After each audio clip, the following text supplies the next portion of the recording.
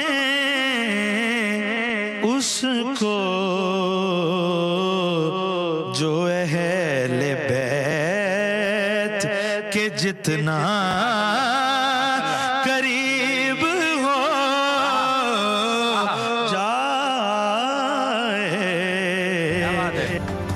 रूहानियत, इल्म और मोहब्बतों से सजी खुसूसी नशरियात इरफान रमज़ान का आगाज़।